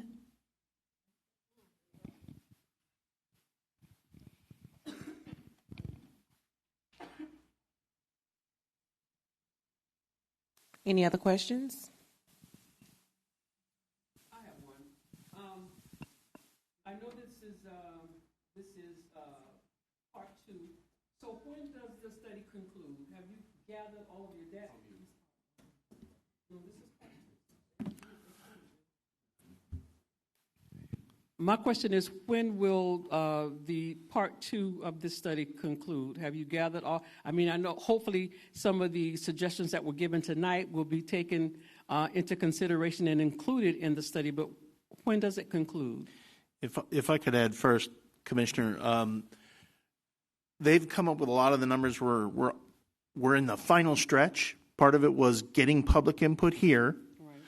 We're also going to extend a little bit of opportunity for folks who attend the Small Business Expo to have some input. And then Keen will kind of sharpen the pencil, figure out how everything is, kind of run a draft by city staff to make sure we present something that doesn't have any errors in it at all. And then we'll find the appropriate city commission agenda to put it on and bring it forward. I anticipate that will be before the end of summer, the latest. Thank you. That's what I just wanted to know, if it was 2 years out. That's all.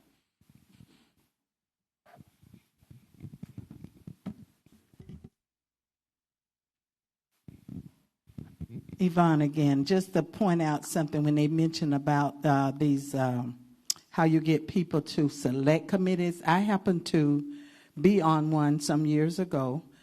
Mayor Glistine appointed me to something, and I observed in that meeting, and I didn't say anything because you know how you have cone of silence and all that stuff. Had to be quiet. But it reminded me of the Olympics. I don't know if you all would know when the Russians would deliberately score some country low so that their country could be high. And what the Olympics did was take out the high and take out the low. And then you had a reasonable score. Now, I did suggest that to Missy some years before she a big shot now, so don't try to figure out who it is. But I've said it, I've never put it in writing. But at every opportunity that I get, I share that because I had personal knowledge. I was one of the 5 scorers. And there was one scorer in particular who worked for the city, because you know you use your people to be on the selection committee, and then you get 1 or 2 people like me who's not affiliated with the city to be on it. And the 5 of us, and I noticed that this particular person scored, who gets a 0? Because they told us that they don't even submit people that don't qualify to be in it. So in other words, they don't even get in the room. They've already discarded them. So once it was over, I noticed that, because think about it, I'm a teacher. A kid who makes a 0, how many grades he got to get to pass that? So after everything was selected, after all of that, I shared that verbally because I didn't want to put that in writing. That person has since left the city, so don't try to figure out who it is. But that was what it was. I observed it. It wasn't what somebody told me. There were 5 of us, and if one person is constantly scoring, because there was not a 0, person shouldn't have been a 0, because if he was a 0, he shouldn't have never been in the room. So you can skew a score just by somebody, and you can do the opposite. You know, get somebody a really high score, because you may have knowledge of this person, because a small town like Delray, we might know the mama to the grandma, and you might not be a relative. So I did say that. So I'm saying it again publicly. No, I've never put it in it, but I did say it to Missy, so I call her name because I've said it to her twice when I noticed disparity studies, or when selection committees, that's what it is. And you get the score. But if you just have a safeguard and put it, and I don't think y'all ever put it in your recommendations because I've never been on one since, so I don't know how it goes. But if you, as a precaution, when you have the 5 people or 7 or however many, just throw out the high and throw out the low. And then just average. To me, that kind of safeguards. And if 3 people are crooks, there's nothing you can have no integrity. I shouldn't say that. But that's a recommendation. Okay, that's it. I have one more quick question, and I think I already know the answer, but I want to hear you guys kind of express it and confirm it or affirm it. When the results of this study comes out, does this also apply to contracts and things that go on with the CRA as well? No, there's a gray space there because they are not a part of the study. The CRA is not a part of the study. No, well, I asked, and the reason why I asked this question is because we all know, the CRA puts out quite a bit of major projects here in the city of Delray.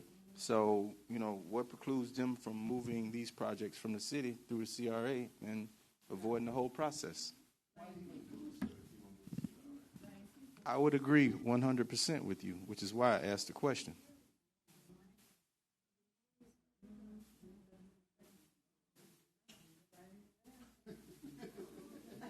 Oh no, I was asking them, and he answered it. I guess he said there's a gray area there, and they're not a part of the study. Is there a reason why they're not a part of this? The study? CRA chose not to participate in the study.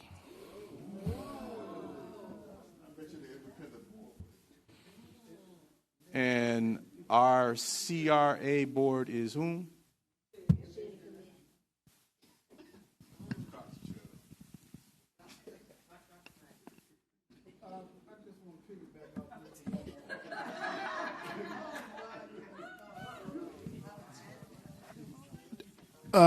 Just to add to that question or statement, does the CRA have a separate procurement process than the city? Yes, I'm just asking. Yes, in other words, did they go through the same process or separate process on procurement? They're required to follow the city's process, but they do it on their own. Would they be required to follow the city process? That's kind of gray. There's the gray part. No, I mean, Could they? Absolutely. Who monitors and requires them to do so? State statute requires that they follow what the city does. so if that's the case, then why aren't they following this disparity study? Again, the CRA chose not to participate in this. That don't make no sense to me. Yeah. Thank you. There's where the gray is. Because they're required to follow it, but they're not a part of it. So that opens up for some questions. Yeah, so like how do we make it less gray?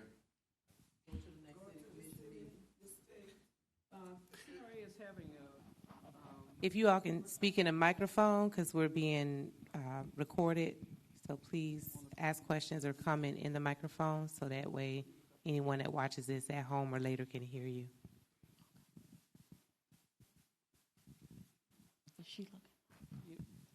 Okay, I'll just ask this quick question.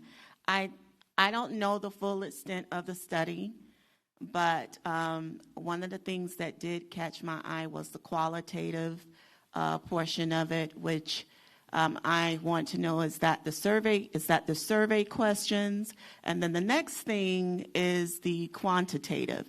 Do you intend on doing a regression analysis so you have a independent variable and a dependent variable, because there were quite a bit of variables that were named here tonight. Some of the things that affect minority-owned businesses. I think that it would be really beneficial to look at that so you can actually see if looking at the data, if it skews more to the left or to the right, and really pinpoint where some of those problems are.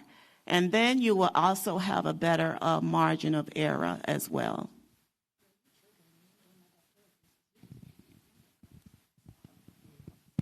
Could you answer the question? That's what I... Yeah, so I can take the first approach at the answering that question. So the question was, are we going to do any sort of regression analyses on the data that we have? And yes, that's going to be part of the full report, as we have a lot of regression analyses about marketplace conditions. The regression analyses for things like the utilization, availability, disparity analyses were not necessary given our matching approach, that we have a more straightforward approach than regression analyses for those. But we do have the statistical approaches and the analysis of marketplace data. And then you had a question about the anecdotal information, which is equally important. When we talked with business owners about their availability for working with the city, we asked about any barriers. We looked at other information in the marketplace, including with local businesses, about any disadvantages that really extend to, are there barriers to even entering the industry as an employee? Are there barriers to starting a business? What are the barriers, if there are any, to access to capital? Is there discrimination in the housing markets and the mortgage markets that would place African-American household at a disadvantage, for example, and being able to raise the money to be able to start a business? Because we know that most businesses are started with family money, your personal money and your family money. We show disparities in wealth between different groups that may be the result of generations of historic discrimination.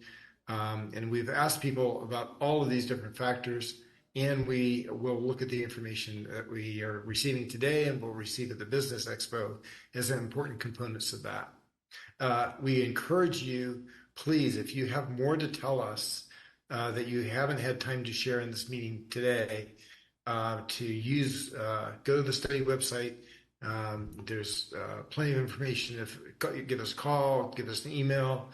We are very, very interested in hearing more from everybody who spoke tonight, and those who didn't speak tonight. Thank you for that, and for giving some more, color and context to the external factors that you all are doing your best to include in your study from, the 2,000 miles away on the other side of the country. For those down the street, let's talk oversight and transparency. So who do we need to talk to, and when do we need to talk to them at the CRA to get some more understanding as to why this water is so murky? You need to speak with the CRA. The CRA is a separate entity from the city. Awesome. Any recommendations on a name, phone number, email address, home address, whatever? How do we find them? Call the CRA office. Well played. I'm complete. As it relates to contracts, the CRA, as it relates to contracts, Pompey Park, who would the contract be with, CRA or the City of Delray? I know what budget is in. Who would the contract be with?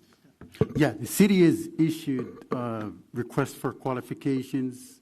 So that contract will be with? Yes, it's going to be a the city $88 million contract for the improvements to the north side. Who would that contract be with? It depends on the particular project. However, the CRA's projects are advertised on the city's website in tandem with the city's project, and it will have a suffix CRA, so you'll be able to distinguish. However, the Pompey Park project specifically is a city project. We have already issued a request for qualifications. We have retained an owner's representative to represent the city for that project, and that's one good example of collaboration between the CRA and the city. I know that even though the city has a separate purchasing policy, we work hand in hand with the CRA to meet the goals that's been outlined here. So that you can, Hugh, so you can understand really what I'm trying to get to. Are the majority of the contracts that go out, I was just doing the big ticket construction contracts, are the majority of the contracts that are let out, which entity has the largest amount? The city by far. By far? Yeah, by way of our capital, what we deemed our capital improvement program, just for 1 year, it's $112 million. That's just what's in our CIP, which, as you know, is a 5-year plan. But just 1 year alone for this particular fiscal year, it's about $112 million. That includes fleet and long-lived assets, type of construction, related major contracts. That's about $112 million. But by far, we exceed the CRAs.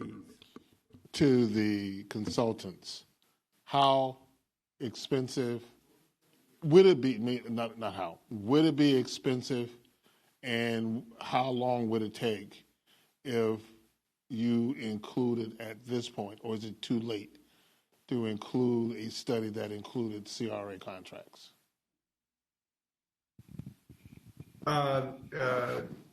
Jeff, I don't know what the budget is offhand for our contract. We would be able to use some of the information about the local marketplace if it's still the same, so that would not need to be redone. But all of their contracts are separate, even though they follow the state's rules. Their specific procedures for contracting may be somewhat different, and they may buy from somewhat different markets. For example, for construction, we were very much examining public building construction, both vertical and horizontal. CRA may have a lot more residential construction, and there may be different types of firms involved in that work. And so that would be one of the reasons that we would need to go back out and do another availability survey to determine that. There would be some economies, but not much. And that would really be starting a study from scratch, which typically can take a minimum of 12 months to do. I certainly would urge you to wrap up the city study and not wait on also performing a CRA study.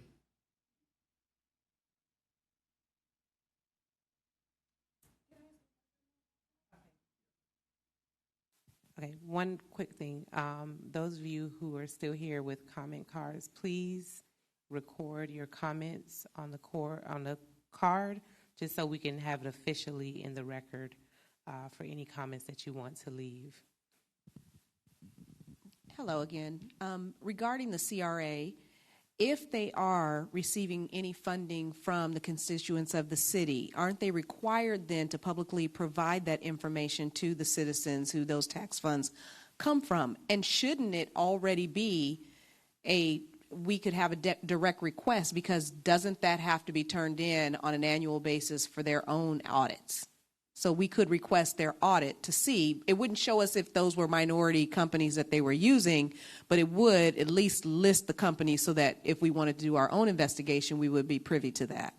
Am I wrong or correct, or can you expound on that? Yes, they're subject to the public records law. So you can request public records of all contracts and things of that nature. I would suspect if you had a particular interest, you would be able to submit a public records request to them. They're considered a governmental entity, as we are as a city. Even though when we report our financials, they're considered a financial reporting unit because they have the same oversight body. They're a separate legal entity. Nonetheless, you can still put forth a public records request to them to extract the same information as you would with the city. Thank you. You good? Okay. One of the things the gentleman just mentioned, and he said he would recommend that we close out the city study before exploring something like this in terms of the CRA. My question is, why does he make that recommendation? Would he make that recommendation? And if in fact the answer is that for a time purpose, how much additional time would we be talking about to include the CRA in this study? Because I think the general consensus, and I'm only speaking for me, I don't want to speak for everybody else in this room, is I would like to have the CRA included as part of this, because doing something with them outside of this study creates a whole nother dynamic, a whole nother conversation, a whole nother, do we need to do it, da-da-da-da-da. And, we're getting the bite at the apple right now, and I think we should have all major interested parties included in this, meaning, and with the CRA being one of our, major, folks out here who's, handing out contracts. My comment was you should plan, once the decision was made and we were under contract, a study like that typically takes 12 months to get all the information because sometimes a lot of the data that's needed for the study needs to be collected and collected from prime contractors and others, because CRA may not have a complete picture of its procurement. We have done this study in phases, so we're completing phase 2. If we were to publish the phase 2 report, then the city could start acting on that information. But and it's typically unusual to do the study in phases. That's just the way this was done at the City of Delray Beach. I would not rule out the possibility of a phase 3 that could include CRA, where you would already have the phase 2 results and the city could start acting on it. So my sense is time is of the essence for the city to be able to move forward with its results. But the CRA study could be part of this larger effort. So then, for the record, as far as I'm standing, and I'd like to place on the record that be a part of my recommendation to you all, is to figure out the most quickest way to do that, and if that is in fact a phase 3 approach to what the city is already, what's being done now for the city, I definitely would say that should take place in conjunction with this. So I'd like the idea of the phase 3 since you've done that, and for the record, I'd like to place that on the record in terms of a recommendation from someone, minority business owner in the city.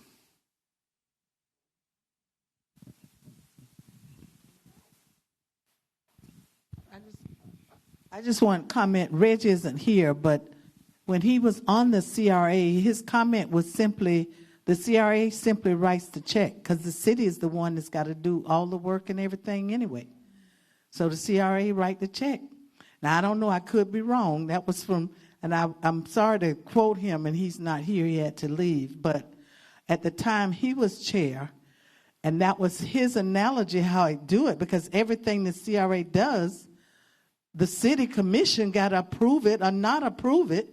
So they just write the check to the city for whatever programs or projects that additional police officers that they fund. So I could be wrong, but Reggie make it plain. He say the CRA just write the check. Okay, thank you.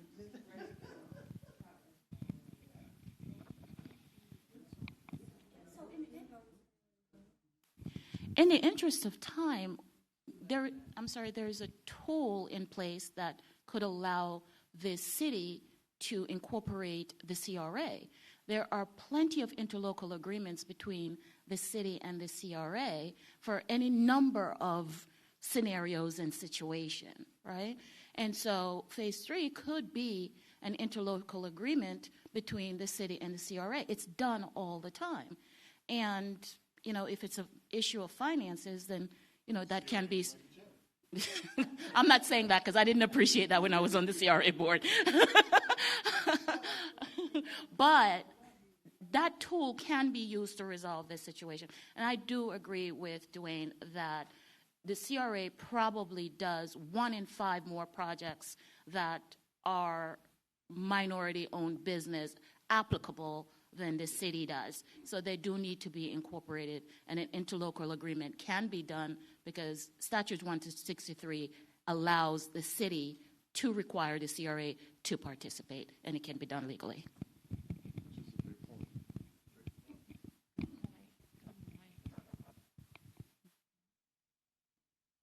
All right. Are there any other questions? Of course, we do have the website that you can continue to submit comments to. If you go to your neighbors or fellow business owners, you can also have them submit comments, especially they can watch this. I believe it's going to be available in a couple of days on YouTube. So you can certainly continue to submit questions there. And as stated at the Small Business Expo, there'll be an opportunity for businesses and community to participate at that event as well. And please, if you have a comment card that you'd like to leave with us tonight, please, myself or Dr. McClinton can take that from you. Are there any other questions or comments? One more. Okay. I just want to put a recommendation on record. Is it possible that we can take the development that's already happened here in Delray on a percentage basis, and what's left to develop in Delray, predominantly maybe on the west of Swinton, and see what percentages are left in terms of development and what has already been developed, and look at those numbers as well in terms of minority-based businesses and or construction companies developing and or not developing?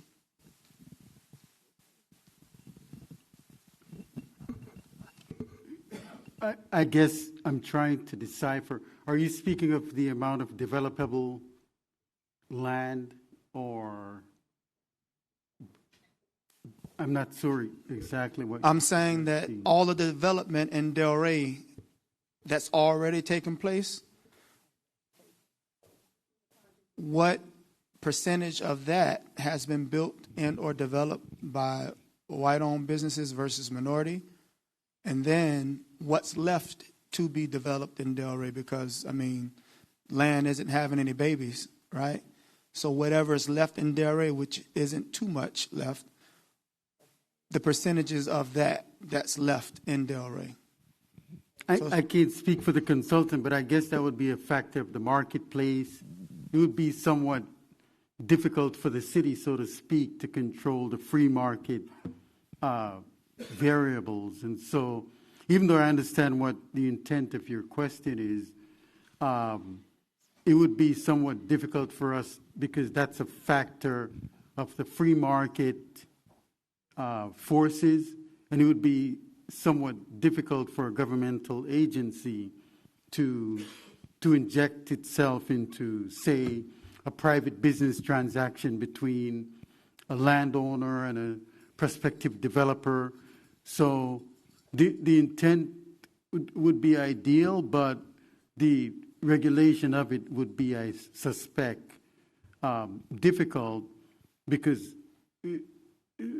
we're looking at private entities transacting, and we wouldn't see any way how the city would be able to regulate that. If I'm kind of clear. I understand what you're saying. It's the, what percentage of build out we are at this point. Could you slim it down then to just a commercial corridor? The city uses different tools to achieve what you're speaking of, land use rules, planning and zoning and so forth. But as it pertains to gearing it towards any particular disadvantaged group, it gets a little bit murky because then we're injecting ourselves into a private business transaction. I'm not sure if the commissioner wants to chime in. No. But that's basically, yeah. It would be difficult for us to, if you're a landowner, you put your land up for sale, and I'm not sure if that's what you're alluding to. The city, we regulate the zoning, what can be built, the floor area ratio, the density, and so forth, but we cannot regulate, who is purchasing it. We can regulate what is done with the particular property based on our land use rules and regs, but when it comes to transaction of private property, who is going to develop, we have no control over that. That's a private business transaction.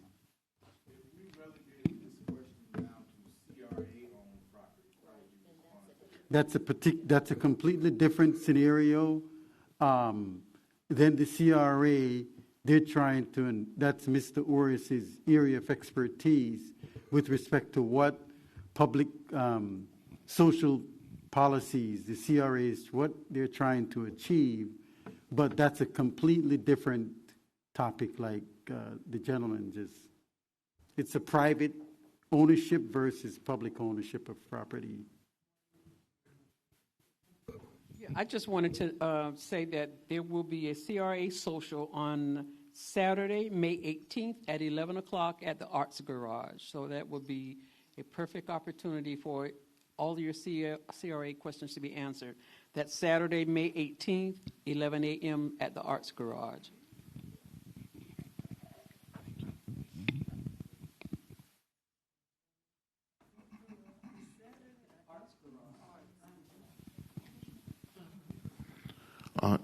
Hello, good evening. Just on the heels of that last question, I just wanted to say, just more directly, like we know east of Swinton, pretty much the the folks who had a chance to develop that, right? And I know you were talking about logistics and regulating. East of Swinton, there are no black-owned, business, not that I know of, east of Swinton. And so, and it's been developed and it's there. So with what's left, and maybe the question is more public properties that are left instead of private, because you said that gets a little tricky. But if this is a disparity study, and that is a plain disparity, what can be done to, make that up going forward as there's the rest of public properties that are going to be developed, or what trainings, educations are needed to get in the forefront? Because one of the things of, I guess, equity is sometimes you got to, bend some stuff or make some rules to give the other folks an opportunity that wasn't there before. Sometimes it looks a little uneven like that. So what are those things that we can put forward to help with that? Because it's a plain disparity east of the development chances that were east of Swinton and what's left. And it wouldn't be fair if, black folks, minority, I'm going to say black folks, right, don't get the chance to be able to develop and deal with what's left. I think that's what it is. I know there's, logistics and how to do that accurately and the PC ways, but we're just talking about trying to correct, or maybe we can't even it out because it's too late for evening it out. But what can be done to start to correct that? I hope that made sense. So from the city standpoint, the biggest problem is we don't really have any land left. We basically have, I think, 2 developable parcels that I'm aware of in the city. Both of them have issues. One of them is not ready to be developed. The other one is the large parcel the city has at Congress and Lake Idaho, which we're trying desperately to hold on to for future city need. But of course, that's up to the commission. So I don't think there's anything the city could be doing as far as that, simply because we don't have any land.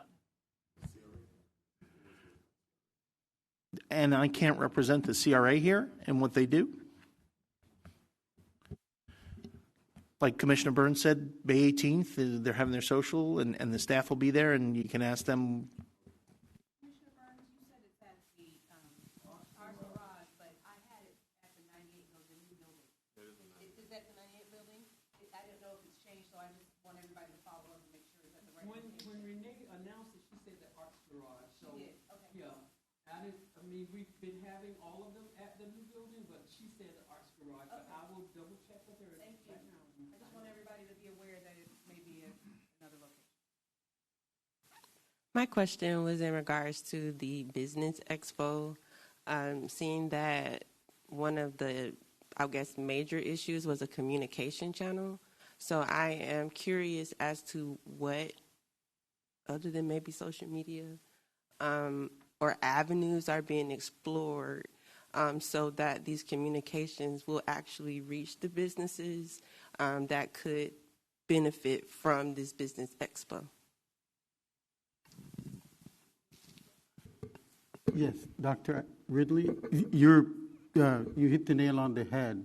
Matter of fact, as part of the Business Expo, we're going to go over means of communication that the small businesses might use to inject themselves in the procurement process. We're going to kind of go over how you register with the city, how you keep track of the city's website, things of that nature, because what we have found is that some businesses, they either are not registered with the city, or either they're not aware that you have to be registered. We'll go over our bid platform. It's called BidSync. How do you register on BidSync? So it's a lot of different things that we'll be going over to kind of let the small business know how to keep in constant contact with the city.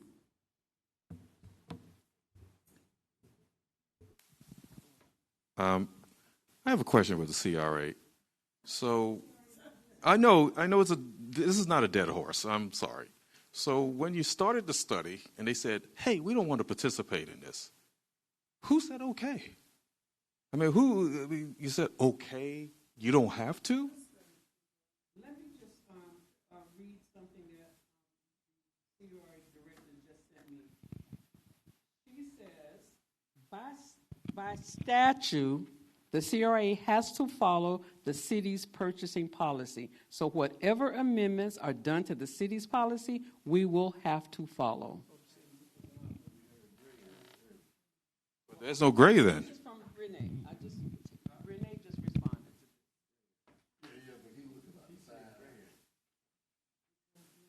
She sent more. Okay. She says, whenever the city changes their purchasing policy, we use the same document. We do not have very many service contracts. We have more requests for proposals to sell land, etc. And that's the rest of it. Commissioner, we thank you very much for the clarification.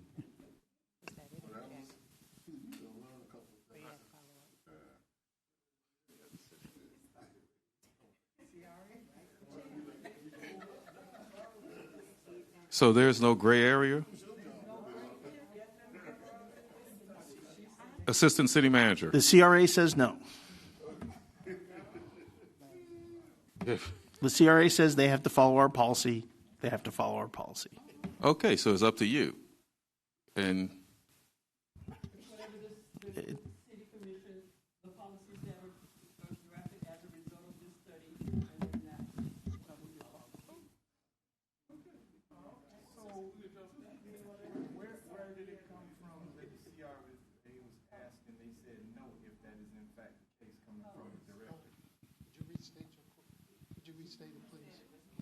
Where, who said, because one of the statements that he made earlier was that when they asked the CRA, they said no, that they did not want to participate. They did not participate in the study. So if that is the case, is that the answer from you? I hear They did not participate in the study. However, they are required by state statute to follow the city's procurement policies.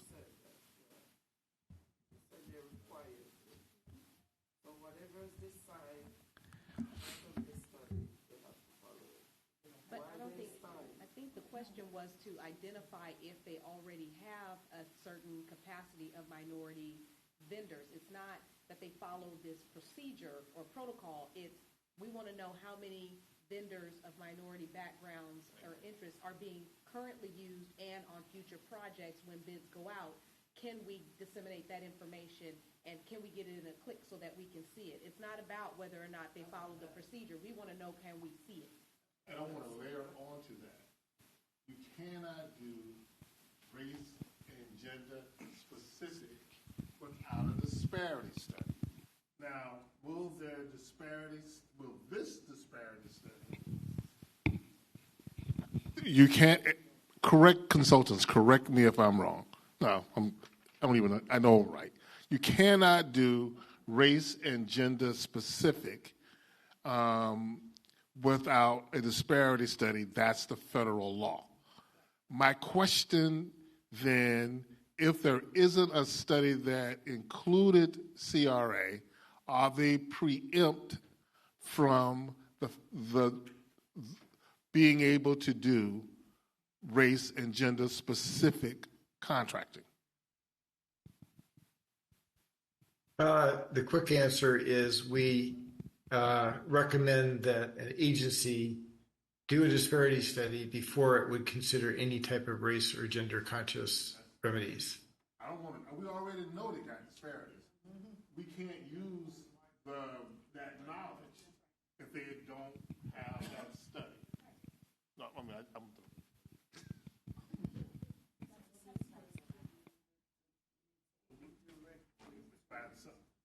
Y'all better fix this.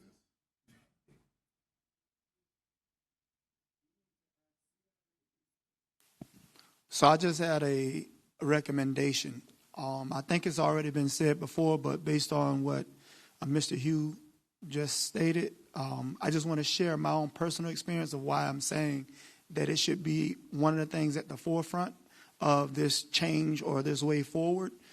About 2 years ago, as I was getting my business tax receipts to get certified by the county, I went down to Delray, and I think we all kind of understand now that Delray is run off of, good old boy ways. When I was getting my business tax receipt, the lady at the purchasing window told me, "What are you doing this for?" And I was actually getting certified for construction and debris removal. She said, "What are you doing this for?" I already have my 4 businesses that I deal with, and I don't plan on adding any more on there.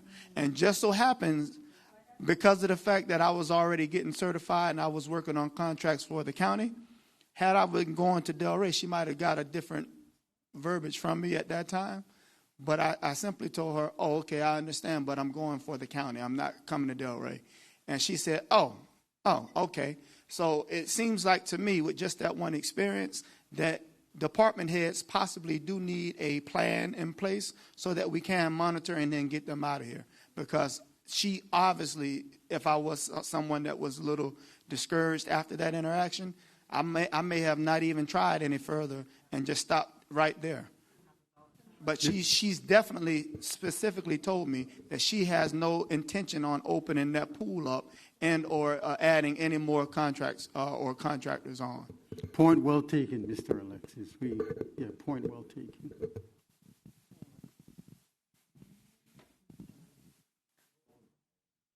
Okay.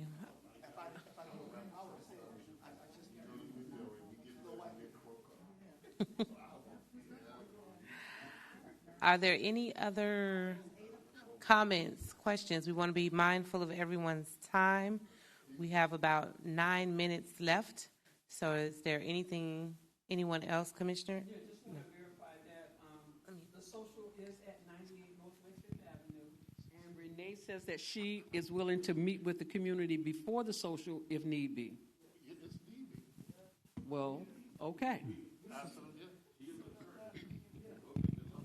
Since we have 9 minutes, I just want to thank everybody for coming out. Mr. Ori stepped out for a moment, but we truly appreciate your participation, and we wish you a good evening. Thank you very much.